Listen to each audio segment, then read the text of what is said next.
Diarmuid O'Malley, I'm the Publishing Director of ITP Business, which is responsible for Hotelier Middle East and also Hotelier Middle East Awards. I'm Chris, I'm the editor of Hotelier Middle East, and I was also one of the judges of the Hotelier Middle East Awards. And I'm Erin from younghotelier.com. Just wanted to ask these gentlemen this evening a couple of questions about this event. This is my first time attending it, so possibly if you could shine some light as to how long the event has been ongoing and how you've seen it grow today. We launched the Hotelier Middle East Awards 4 years ago with the theme of the unsung hero for the people behind the scenes. In this first year we did it as purely as an editorial piece without actually an event, and this is the third year that we've actually had an event, and every single year has been bigger than the last. Yourself? Pardon me? Your role here within the Hotelier Awards? Yes, I was actually one of the judging panel that decided the awards, so we had the unenviable task of sifting through all the nominations for each category, and first of all we had to decide the shortlist of the 5 people that were shortlisted within each category, and then we had to sit down around a table and thrash out who would actually win the awards between us, which was quite difficult to decide in a lot of cases because everyone was very high quality. We have 18 categories here tonight. When you started this 4 years ago, was there the same amount of categories or was it less? It was 12 categories in its first year, I think, and we've had various categories come and go, but I think it's just there's so many other people that could be rewarded within the hotel environment, but I suppose during the presentation people have to eat eventually, and the prize giving has to stop. But yeah, it's 18 categories, and I think that's probably what it will be next year as well. And with regards to the amount of nominations, can you give us an idea as to how many nominations you get on average per category every year? It does go up and down. In the past years, we've actually changed the way people nominate.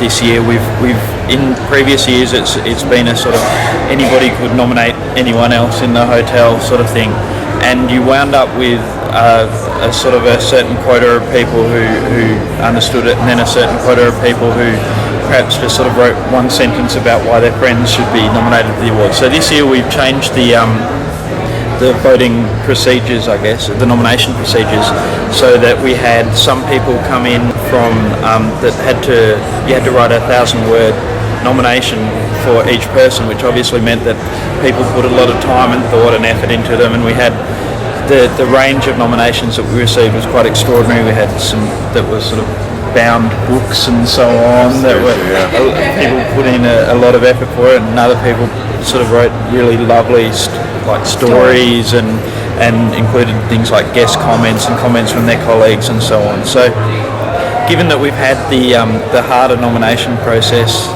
this year, it was actually surprising. We still received a lot of nominations. There were hundreds of nominations across the 18 categories. There were some that were, a lot of the F&B categories were contested a lot higher than the other categories, but it was a really good mix, but particularly between the locations of the hotels. There was a good spread between all the different brands, and also geographically there was a good spread between not just Dubai obviously has a thriving hotel industry, but right across the GCC and Middle East there was a really good spread of nominations.